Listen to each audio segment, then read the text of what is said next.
Hola amigos, bendiciones, qué gusto, qué placer saludarte en esta hora. Gracias nuevamente por conectarte a tu canal de YouTube, Tesoro del Cielo. Un canal que tiene como propósito sembrar la preciosa semilla de Jesús a las naciones. Hoy estaremos estudiando el Salmo número 41 y para comenzar, pues vamos directamente al verso 1. Vamos a estar leyendo del 1 al 3. Así que si ya te conectaste, te exhorto a que busques tu Biblia, tu libreta de notas, que te pongas cómodo porque ya vamos a profundizar en el día de hoy en la preciosa palabra de Dios. Comenzamos la lectura y lo hacemos en el nombre del Padre, del Hijo y del Espíritu Santo. Este salmo lleva por título Sufrimiento y bendición del piadoso. Es un salmo de David y también está dirigido al músico principal. Comienza con una bienaventuranza, dice: bienaventurado el que piensa en el pobre, en el día malo lo librará Jehová. David, inspirado por el Espíritu de Dios, nos deja una enseñanza poderosa, que el hombre que procede con bondad y misericordia, Dios lo recompensará aquí en la tierra de los vivientes, devolviéndole la salud, pero también protegiéndolo del día malo, protegiéndolo incluso de sus enemigos y también sustentándolo en los momentos de dolor, cuando esté atravesando por situaciones diversas de enfermedad, cuando esté pues realmente atribulado por alguna situación. Pues Dios promete en su palabra sustentarlo y levantarlo y restaurarlo en el momento en que esté pasando por esa situación. Sigamos la lectura. Dice que Jehová lo guardará y le dará vida. Será bienaventurado en la tierra y no lo entregarás a la voluntad de sus enemigos. Jehová lo sustentará sobre el lecho del dolor. Mullirás toda su cama en su enfermedad. Y bueno, la idea detrás de la palabra aquí traducida como pobre puede incluir pobreza económica, pero va mucho más allá. Tiene la idea del débil, del indefenso, pero también del que está necesitado en tribulación y problemas. Sabemos que Dios con el misericordioso se muestra misericordioso y recto para con el hombre íntegro. Dice la Escritura que limpio se mostrará para con el limpio y rígido será para con el perverso. Esto lo podemos encontrar en el libro de Segunda de Samuel, capítulo 22, verso del 26 al 27. Y es que todo lo que el hombre sembrare, pues eso segará. El que sembrare generosamente, generosamente recogerá. Sabemos que es realmente feliz aquel que se compadece del pobre, porque es que al pobre hasta sus amigos lo aborrecen, pero muchos son los que aman a los ricos. Es un pecado despreciar al prójimo. La Biblia dice que dichoso es el que se compadece de los pobres. Y esto podemos encontrarlo en el libro de Proverbios 14, del verso 21 del 20 al 21. El alma generosa ciertamente será prosperada, y el que saciare, él también será saciado. Esto también podemos encontrarlo en el libro de Proverbios 11:25. Aquí David nos está dando la instrucción de que si nosotros, es una condición, si nosotros pensamos en los pobres, y no solamente refiriéndose a aquellos pobres que no tienen prácticamente un sustento económico, ya les decía que también se refiere a los débiles, a los necesitados de una ayuda que no necesariamente tiene que ser económica. Puede ser que se encuentre en una situación diversa, en alguna tribulación, aquel que esté atravesando por alguna situación complicada.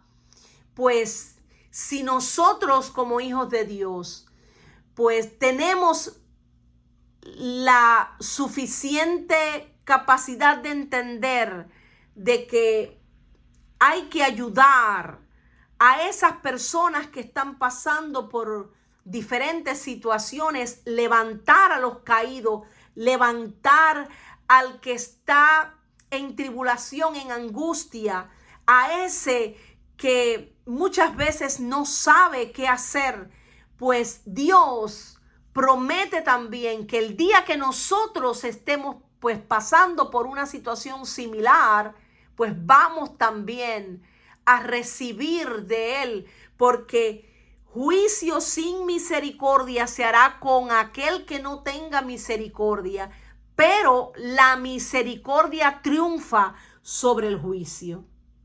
Sabemos que David describió las bendiciones que reciben los justos y resume la vida de ese justo por su generosidad hacia el pobre. La Biblia dice que nosotros tenemos que amar al prójimo como nos amamos nosotros mismos. Y el primer mandamiento es ese: amarás al Señor tu Dios con toda tu alma, con toda tu mente, con todas tus fuerzas. Y también amarás a tu prójimo como a ti mismo.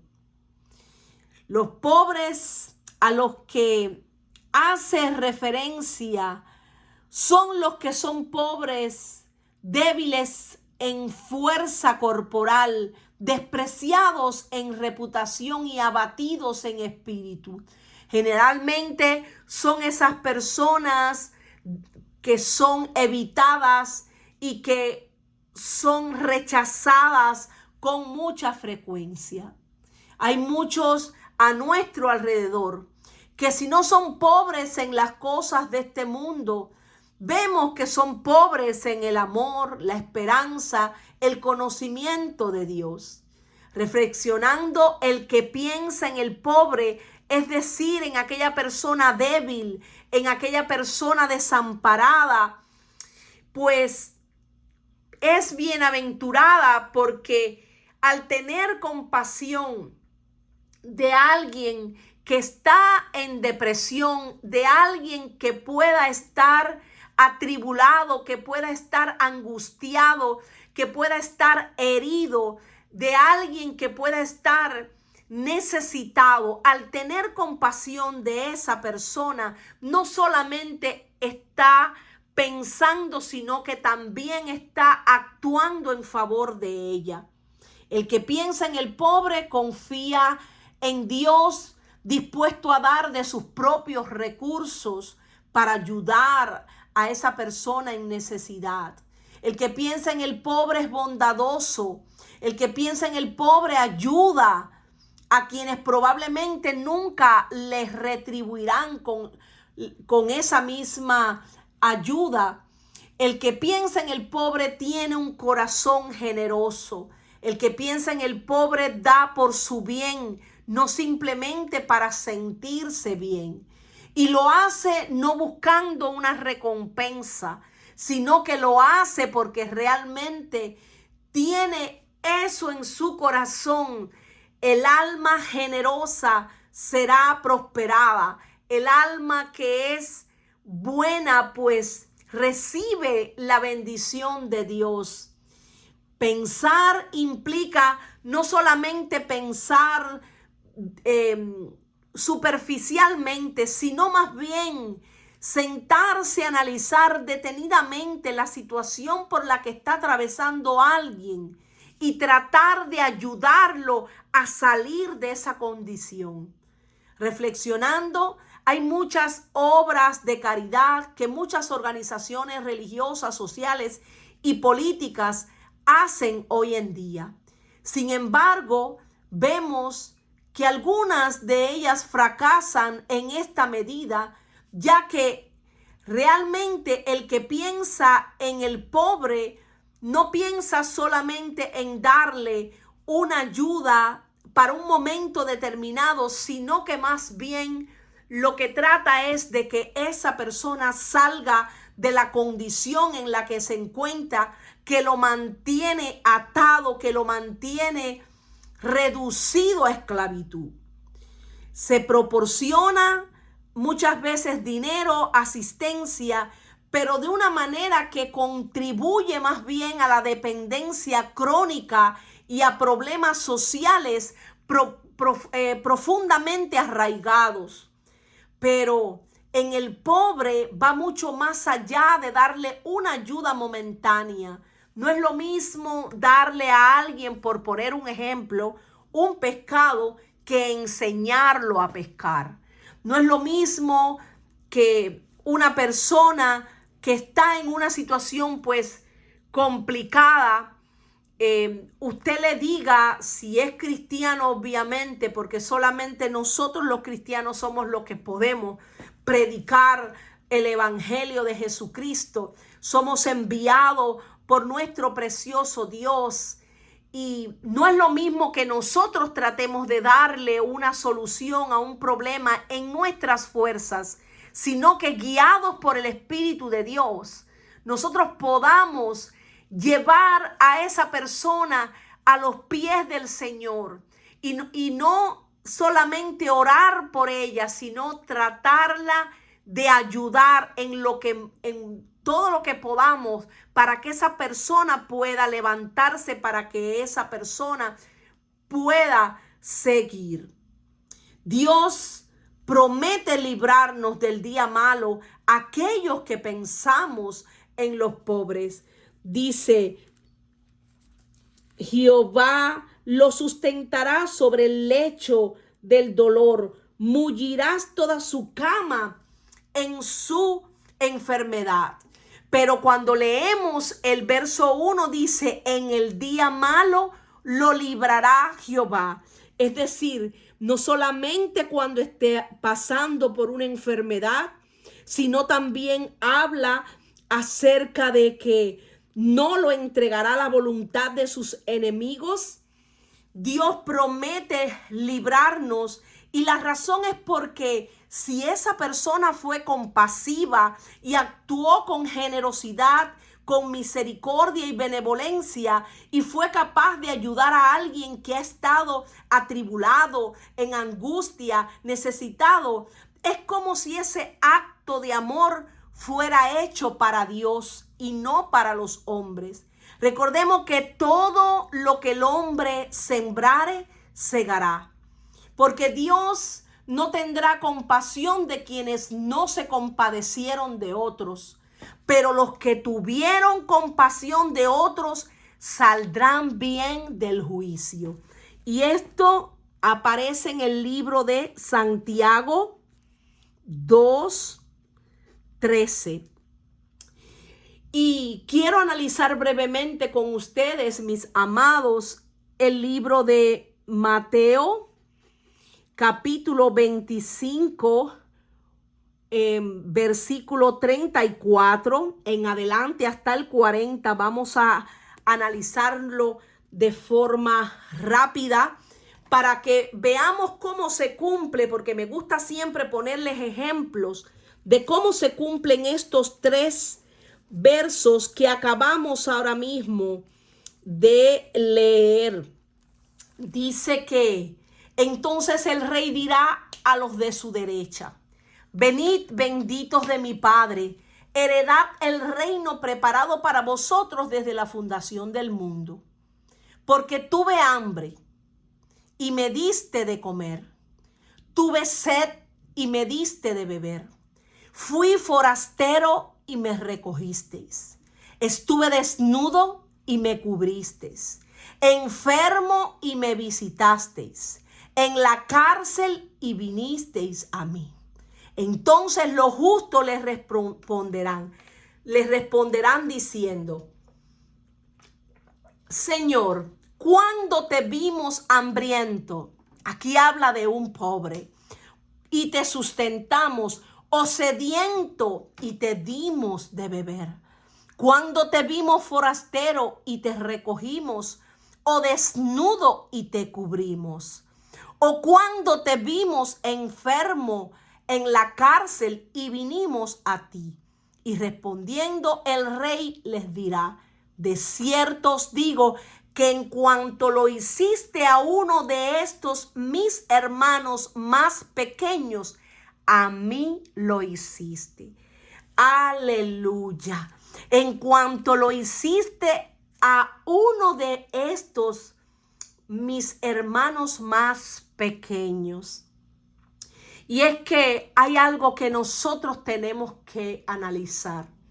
Que como hijos de Dios, Dios nos ha preparado para hacer su obra en la tierra, para que nosotros llevemos el evangelio de Jesucristo a las naciones, pero no solamente de palabras, sino de hecho y en verdad. Y muchas veces se nos olvida que tenemos la gran responsabilidad como hijos de Dios de poner por obra su palabra, de hacer el bien, de no solamente ayudar a aquellos que nos pueden ayudar, sino también de extender nuestra mano al necesitado, al pobre, al atribulado, aquel que no tiene a quién acudir. Y no se trata de que solamente ayudemos a los de nuestra congregación o de no ayudar a aquel porque no pertenece a la congregación donde nosotros estamos congregándonos, sino que esto va mucho más allá. Nosotros tenemos, como dice la Escritura, que amar a nuestro prójimo como nos amamos a nosotros mismos. Y Dios bendice a los que cuidan de los pobres. Esta Escritura dice que los pondrá a salvo cuando vengan las dificultades. Ahora, ¿cuál es ese día malo? Pues el día que estemos enfrentando problemas, situaciones adversas. En ese momento Dios se acordará e intervendrá para salvar, librar a aquellos que tuvieron misericordia y compasión de otros. Así que no nos debemos de afanar, dice la Escritura, por el día de mañana, porque el día de mañana traerá su afán. Basta a cada día su propio mal. Por tanto, nosotros, tomando esa armadura de Dios, tenemos que entender que solamente podemos resistir el día malo, y habiendo acabado todo, solamente podemos estar firmes con la ayuda de nuestro precioso Señor Jesucristo. Ahora bien, aquí dice la Escritura: será bienaventurado en la tierra. Es decir, que Dios promete que seremos realmente doblemente felices cuando nosotros ponemos por obra esta enseñanza. de pensar en el pobre, pero no solamente se queda en el mero pensar, sino en actuar a favor de él, en hacerle bien. Aquel que tú sabes que en un momento dado no va a poder recompensarte, pero tú lo haces porque primeramente amas a Dios y porque has entendido que todo el bien que tú le hagas a cualquier persona, no importa quién sea, en el momento requerido, cuando tú tienes poder para hacer lo que tú haces el bien, Dios te recompensará por hacer el bien. Hubiera yo desmayado si no creyese que veré la bondad de Jehová aquí, en la tierra de los vivientes. Porque esta bienaventuranza no es solamente para cuando estemos ya en la presencia gloriosa del Señor, cuando partamos de esta tierra, sino que Dios promete que su recompensa va a venir aquí mismo la vamos a ver en la tierra.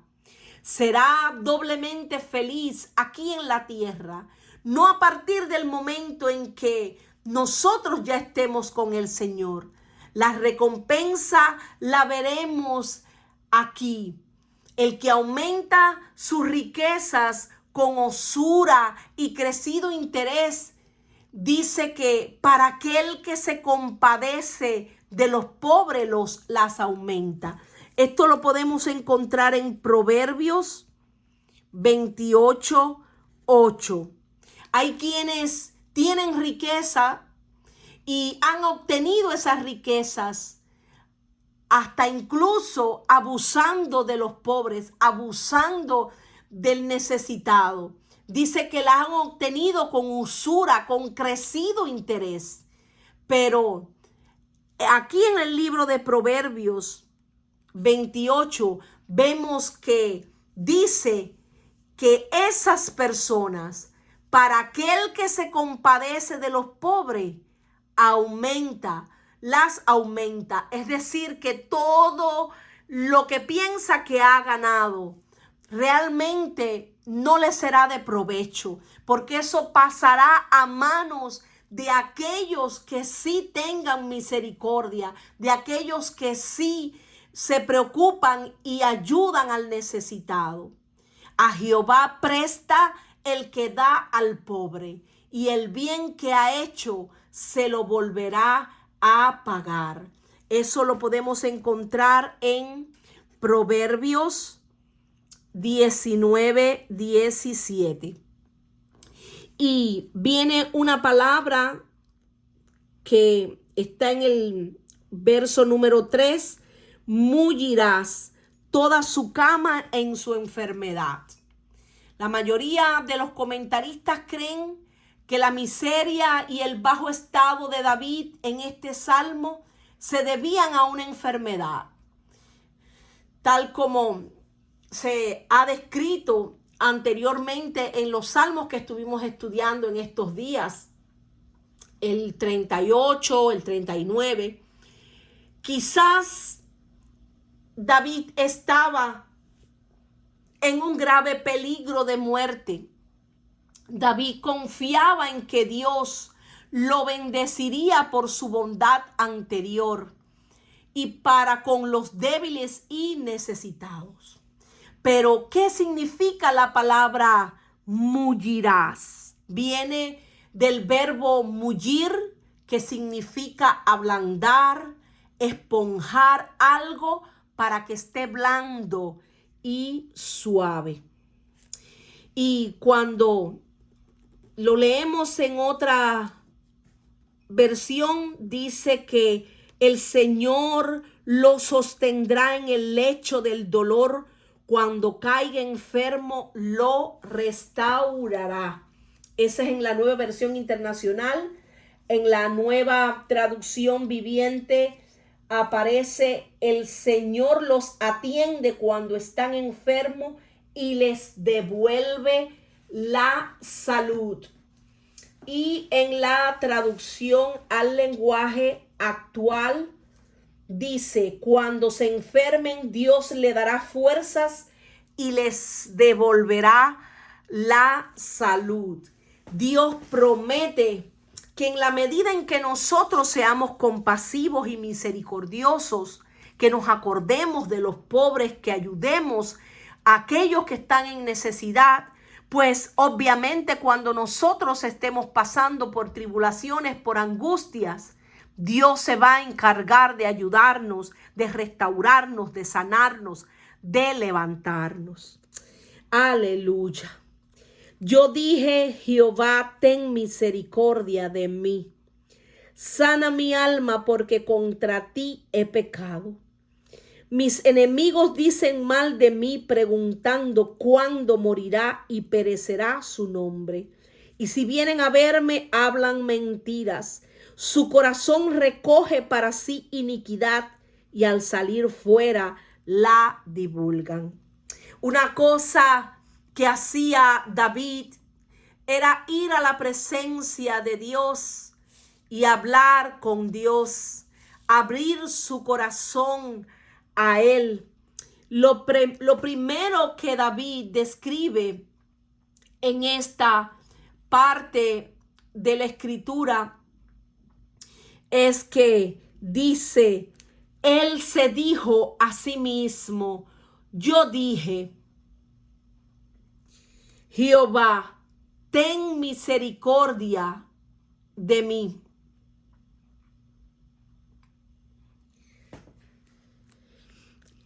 Sana mi alma, porque contra ti he pecado. David se dirigía a Dios pidiéndole misericordia. David había reconocido que había pecado contra Dios. Por eso le pedía que sanara su alma. Él confesó su pecado.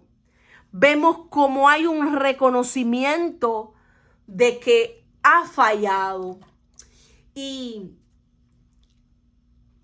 por eso es que se acerca a Dios. David parecía apelar a Dios sobre la base de sus propias buenas obras, especialmente la consideración por los pobres a la luz de su relativa justicia y de acuerdo con los términos del antiguo pacto. Podía pedirle a Dios misericordia y bendición, pero notamos que esta súplica va mucho más allá de ese conocimiento que él tenía de haber ayudado a tantas personas como lo hacía siendo un rey. Él se acerca a Dios y le dice, Jehová, ten misericordia de mí, sana mi alma. Sabía que su enfermedad no solamente era física, sino que era también producida porque su alma estaba de cierta manera enferma. Él necesitaba esa sanidad, esa restauración desde su interior. Y el único que podía ayudarlo era Dios. Sana mi alma porque contra ti he pecado. Perdón. Mis enemigos dicen mal de mí, preguntando, ¿cuándo morirá y perecerá su nombre? David estaba de cierta forma preocupado por todo lo que le estaba aconteciendo. Sana mi alma porque contra ti he pecado. Él sabía que había hecho mucho bien, pero eso no borraba sus pecados. Él comprendía que sus pecados estaban dirigidos contra Dios y que lo convertían en una persona enferma o herida que necesitaba sanar su alma. Su cuerpo estaba enfermo, pero lo más importante era su enfermedad del alma. Podemos identificar al menos 3 formas en las que David dice que necesitaba sanar su alma. Sana mi alma, de la gran angustia. Sana mi alma del efecto del pecado. Sana mi alma de mi tendencia a pecar. David hizo una confesión clara y honesta de sus pecados cuando dijo, porque contra ti he pecado. Una confesión sin excusa, una confesión sin reserva, una confesión sin superficialidad. Saúl y Judas dirigieron cada uno, ellos dos dijeron, he pecado, pero no hubo un arrepentimiento genuino. David se humilló, confesó, no encubrió su iniquidad, reconoció su condición y pidió ayuda a Dios. He pecado contra ti. Cuán contrario es esto a toda súplica farisaica. Algunos que, confiando en sí mismo, vemos en el libro de Lucas 18. Vamos a ponerlo por aquí para analizar este capítulo 18 al verso 19 en adelante. Dice, algunos que confiando en sí mismos se creían justos y que despreciaban a los demás. Jesús les contó esta parábola. 2 hombres subieron al templo a orar, uno era fariseo y el otro recaudador de impuestos. El fariseo puesto en pie y a solas oraba, oh Dios, te doy gracias porque no soy como otros hombres, ladrones, malhechores, adúlteros, ni como este recaudador de impuestos. Ayuno 2 veces a la semana y doy la 10ª parte de todo lo que recibo. En cambio, el recaudador de impuestos que se había quedado a cierta distancia, ni siquiera se atrevió a alzar la vista al cielo, sino que se golpeaba el pecho y decía, oh Dios, ten compasión de mí que soy pecador. Les digo que este y no aquel volvió a su casa justificado ante Dios, pues todo el que a sí mismo se enaltece será humillado, y el que se humilla será enaltecido. Aquí vemos cómo David se humilló. Él se humilló y pidió a Dios misericordia. Pidió a Dios la sanidad de su alma. Él reconocía que había pecado contra Dios. Y por eso también le dijo al Señor, mis enemigos dicen mal de mí, preguntando cuándo morirá y perecerá su nombre. David estaba angustiado porque sus enemigos se habían levantado. Incluso algunos que venían a la casa a verle hablaban mentira. Hablaban y hasta a sus espaldas murmuraban. De una forma hipócrita lo trataban. Porque en el momento en que llegaban allí le preguntaban, ¿cómo estás? ¿Cómo te sientes? Estamos orando por ti. Pero cuando se iban, entre ellos murmuraban y decían, yo lo veo súper mal, parafraseando. Yo creo que ahora sí que se va a morir. Esto era lo que David sentía y podía experimentar. Dice, su corazón recoge para sí iniquidad y al salir fuera la divulgan. Reunidos murmuran contra mí todos los que me aborrecen. Contra mí piensan mal diciendo de mí, cosa pestilencial se ha apoderado de él. Y el que cayó en cama no volverá a levantarse. ¡Qué tremendo! Una de las cosas que David le decía a Dios, él conocía el dolor y la dificultad del mal y de las mentiras que divulgaban sobre él. Como creyentes en todas las épocas, David tuvo que soportar calumnias, difamaciones de carácter a veces escandalosas.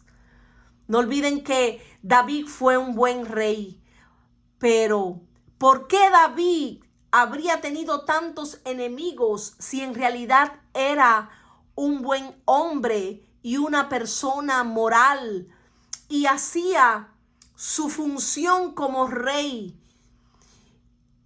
en el temor de Dios? La razón son los celos, la envidia, así como el deseo de poder de aquellos que estaban a su alrededor y que querían de cierta forma su trono. Vemos como su hijo Absalón fue uno de los que se levantó contra David.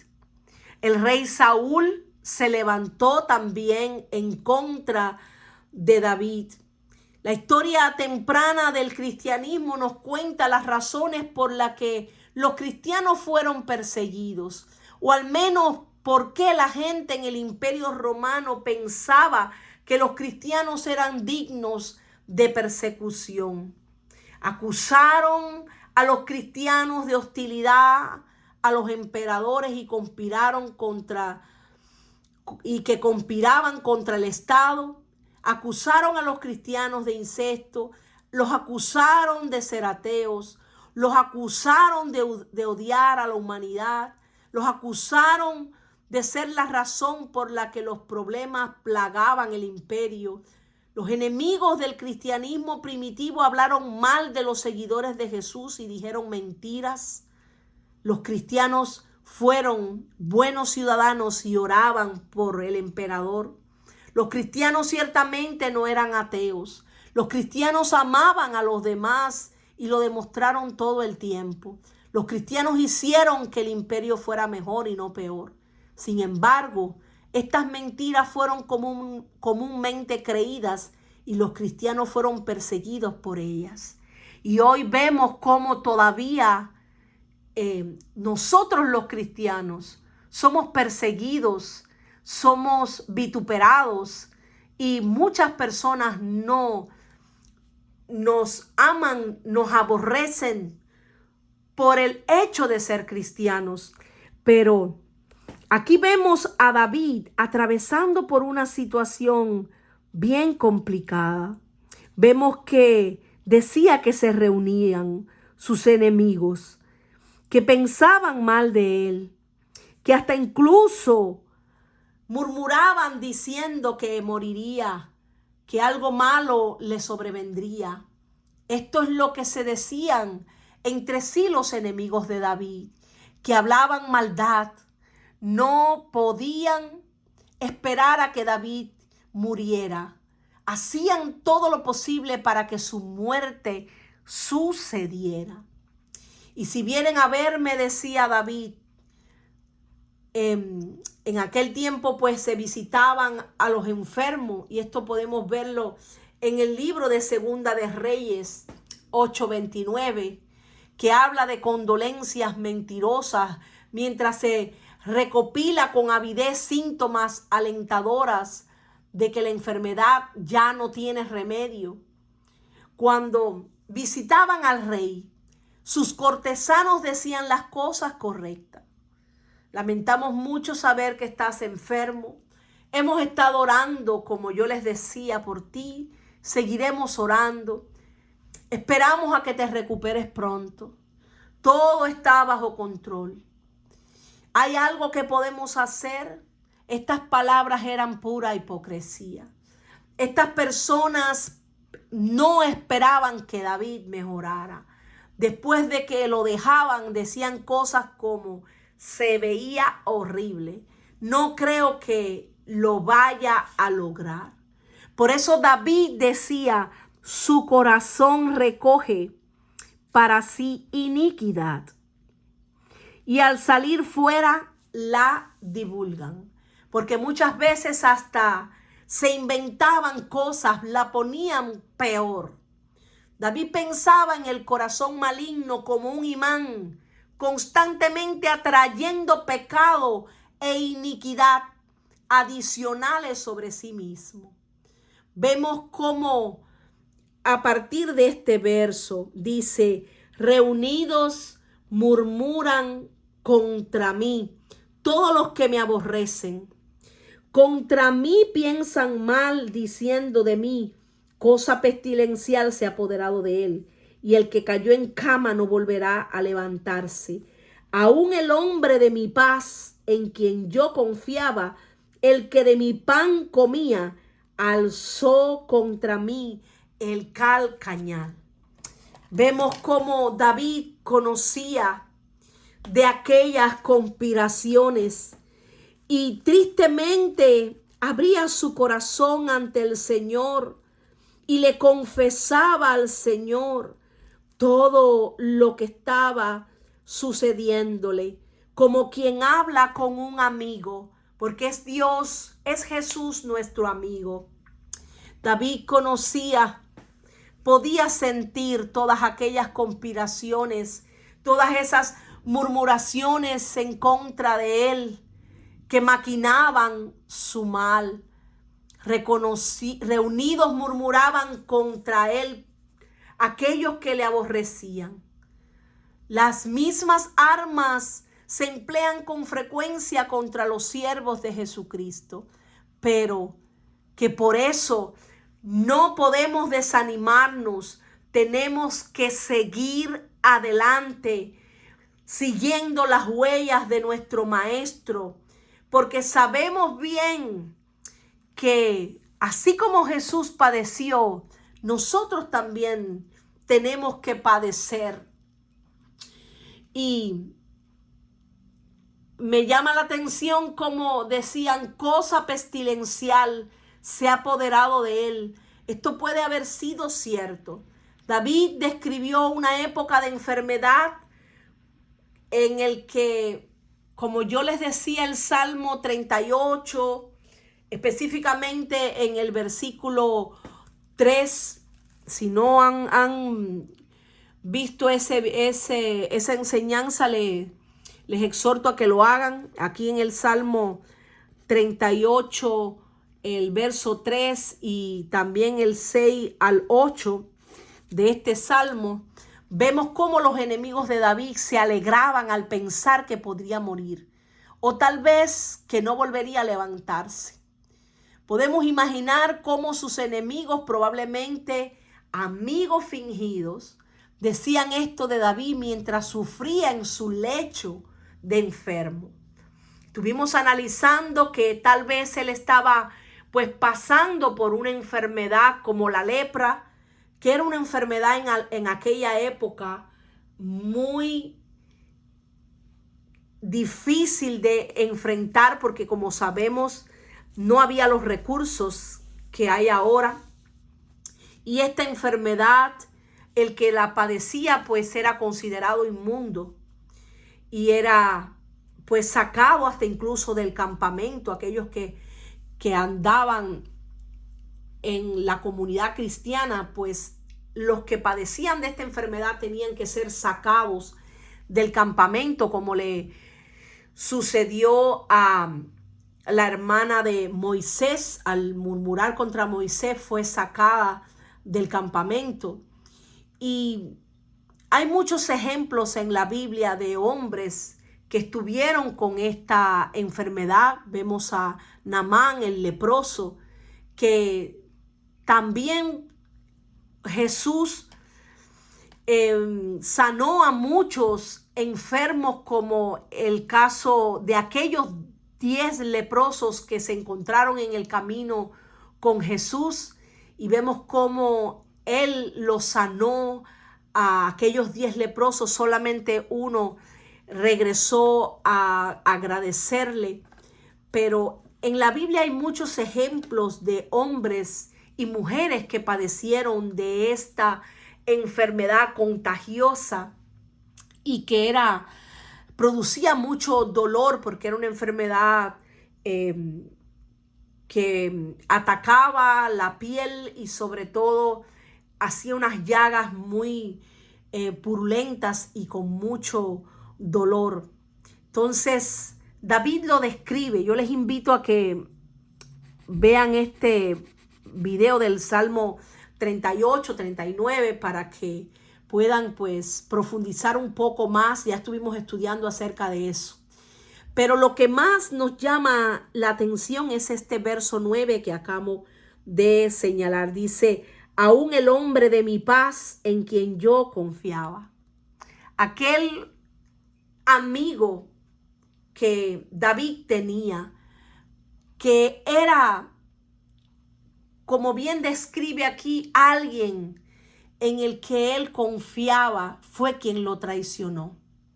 La aflicción de David se hacía más amarga porque entre sus enemigos estaban los que alguna vez habían sido un hombre de su paz. Él sabía lo que era cuando amigos de confianza, aquellos con los que tenía una relación cercana, como dice aquí, el que de mi pan comía, lo traicionaba. David fue traicionado por su propio hijo Absalón. Vamos a buscarlo después. Aquí en segunda de Samuel, yo les invito a que lo lean, que lo estudien. Segunda de Samuel 15. Yo solamente les voy a leer un pedacito. Dice, mientras Absalón ofrecía los sacrificios, llamó a Ahitofel Gilonita, consejero de David, de su ciudad de Gilo, y la conspiración se hizo poderosa. Y aumentaba el pueblo que seguía a Absalón. Y un mensajero vino a David diciendo, el corazón de todo Israel se va tras Absalón. Entonces David dijo a todos sus siervos que estaban con él en Jerusalén, levantaos y huyamos porque no podremos escapar delante de Absalón. Daos prisa a partir, no sea que apresurándose él nos alcance y arroje el mal sobre nosotros y hiera la ciudad a filo de espada. Por su propio hijo, David recibió la traición. Todos los que hemos leído este pasaje nos damos cuenta que Absalón comenzó a desear ser él el rey y a usurpar el trono de su padre.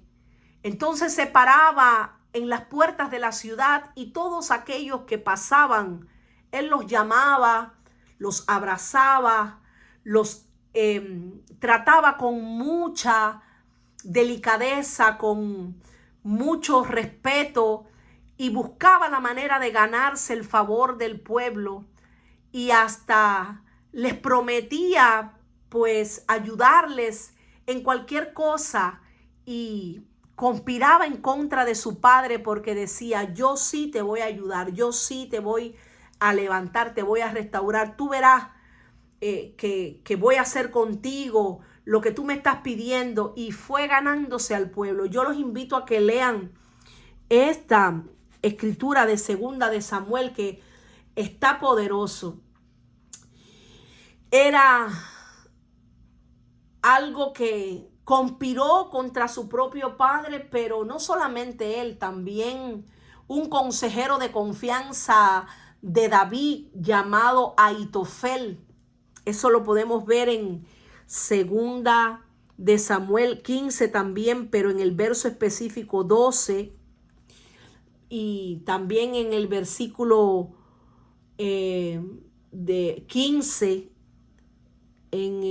hasta el 31, en el versículo 31, dice, ¿qué herida más grande puede haber que un amigo traicionero?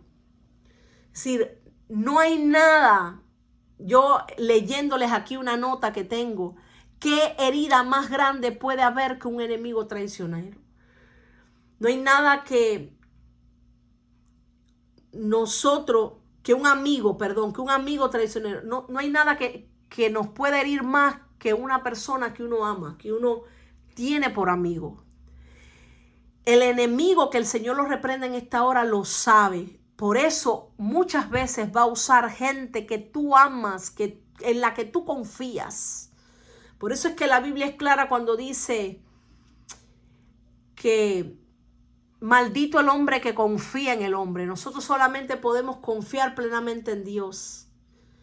Y no es que no confiemos en la gente, tenemos que confiar en la gente, pero sabiendo que en algún momento pueden fallarnos, porque también nosotros fallamos a otros. El único que nunca nos va a fallar es Dios. Ahora, en el sentido final y más siniestro, esto también se cumplió cuando Judas traicionó a Jesús. Jesús aplicó específicamente estas palabras a Judas y su traición.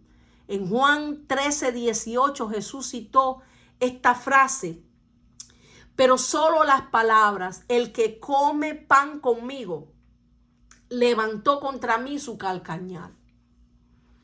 Eso lo dijo Jesús. En Juan 13:18, pueden buscarlo, Juan 13:18.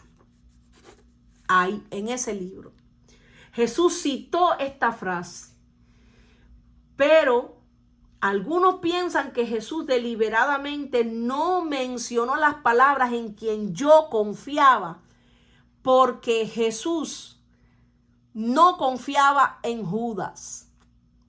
Y además sabemos que Jesús, siendo 100% hombre, 100% Dios, Él sabía y sabe lo que hay en el corazón de todos los hombres. Por eso es que Jesús sabía en quién realmente podía o no podía confiar. Siendo Dios, caminó entre nosotros, dice que el Verbo se hizo carne. Él conocía y conoce, escudriña la mente, el corazón de todos los seres humanos, porque obviamente Él es Dios. Jesús lo nombró a Judas tesorero entre los discípulos. Eso lo vemos en Juan, el libro de Juan 12:6 y en Juan 13:29. Ahora, el beso del traidor hirió el corazón de nuestro Señor, tanto como los clavos hirieron sus manos. Así que estas palabras se cumplieron literalmente en David. Sin embargo, el Espíritu de Dios que las dictaba miró más allá en ellas, incluso en Cristo y Judas, en quienes recibieron una realización más completa. La expresión "ha levantado contra mí su calcañal" significa un acto de traición. Y esto podemos verlo en el Salmo 55.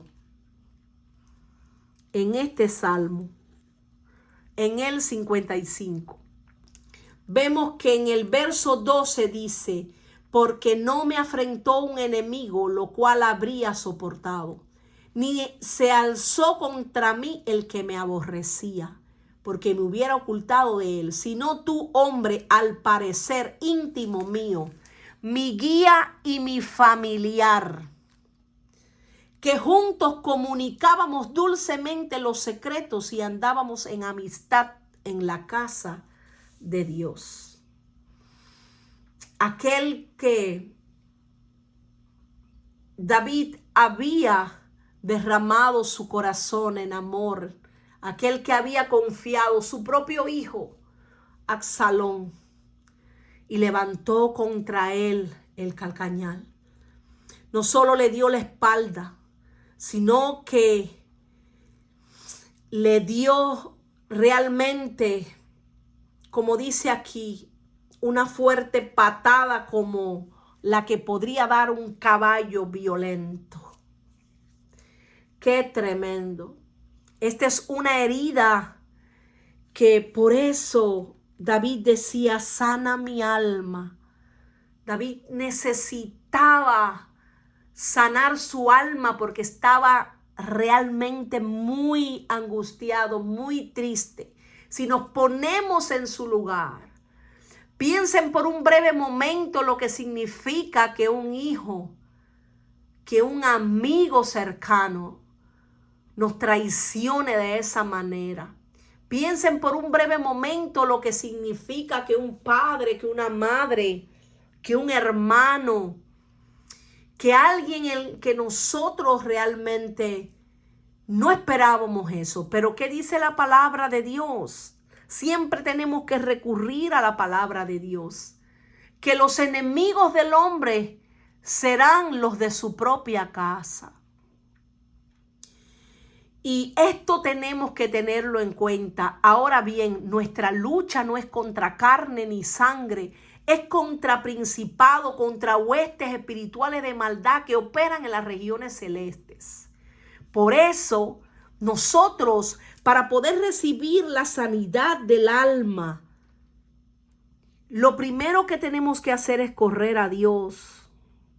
Para poder recibir cualquier persona que esté en una situación similar, lo primero que debe de hacer es correr a Jesús y confesar, conversar con Dios, confesarle todo, abrir el corazón y confesarle. Esto fue lo que hizo David. Él pidió ayuda, pero fue a pedir ayuda. Él confesó, no negó lo que él estaba pasando. Por eso, en el verso número 10 dice, mas tú, oh Jehová, ten misericordia de mí y hazme levantar y les daré el pago. Aquí David suplica por perdón y liberación sobre el triunfo sobre sus enemigos.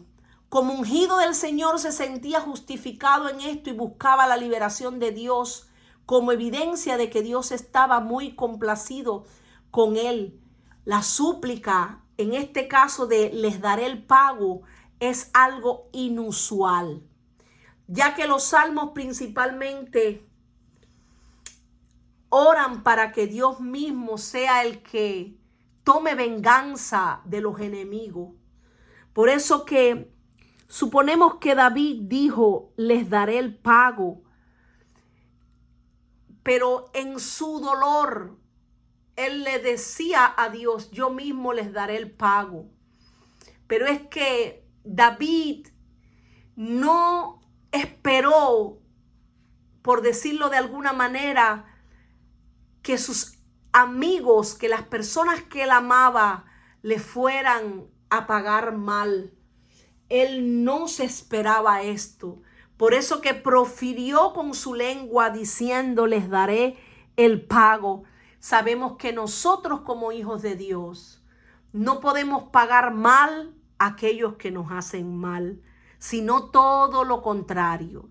Al que nos maldice tenemos que bendecirlo y tenemos que perdonar a todas aquellas personas que en un momento dado nos han hecho daño. Porque eso es lo que Dios demanda de nosotros, que nos amemos los unos a los otros, que perdonemos como Cristo nos perdonó, como nuestro Padre Celestial nos perdonó. Así nosotros tenemos que perdonar a aquellos que nos vituperan, a aquellos que nos hacen mal. Por eso David decía, en esto conoceré que te he agradado, que mi enemigo no se huelgue de mí. En cuanto a mí, en mi integridad me has sustentado y me has hecho estar delante de ti para siempre. David reconocía que él andaba en integridad. Reconocía que Dios lo había sustentado. Reconocía también que Dios estaba con él, que Dios lo levantaría de aquella situación. Él sentía que en contraste con sus enemigos, él era un hombre de integridad.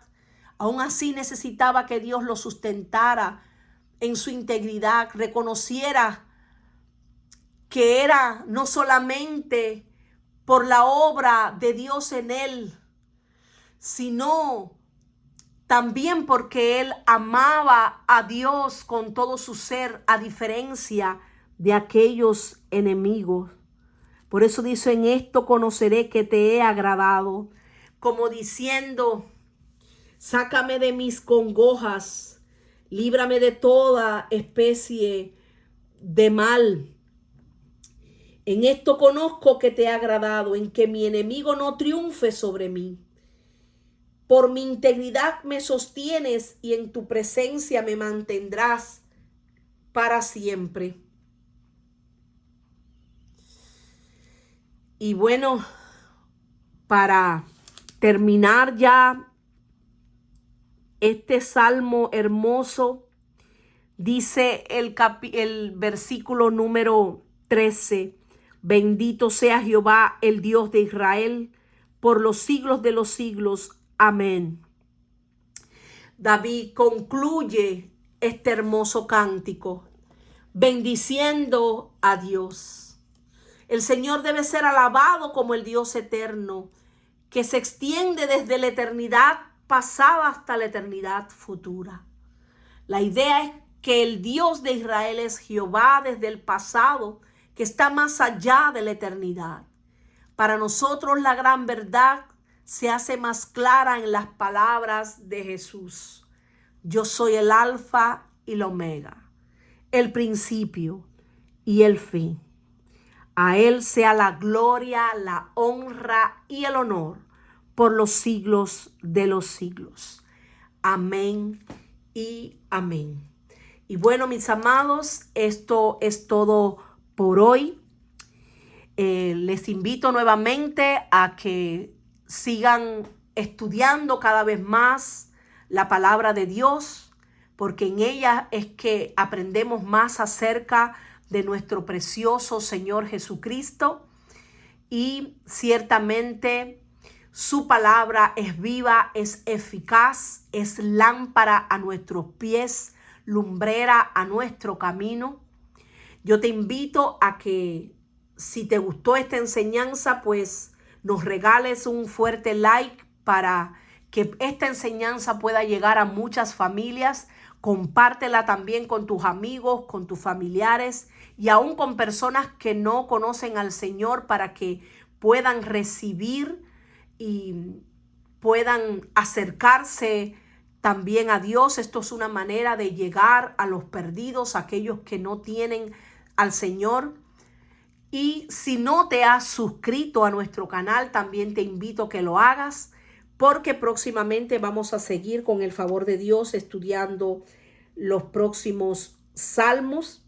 En este caso estaremos estudiando el número 42, el anhelo de Dios en medio de la angustia.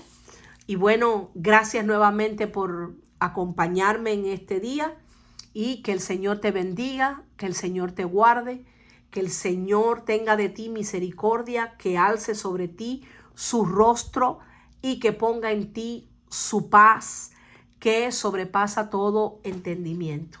Muchas gracias y muchas bendiciones. Hasta pronto.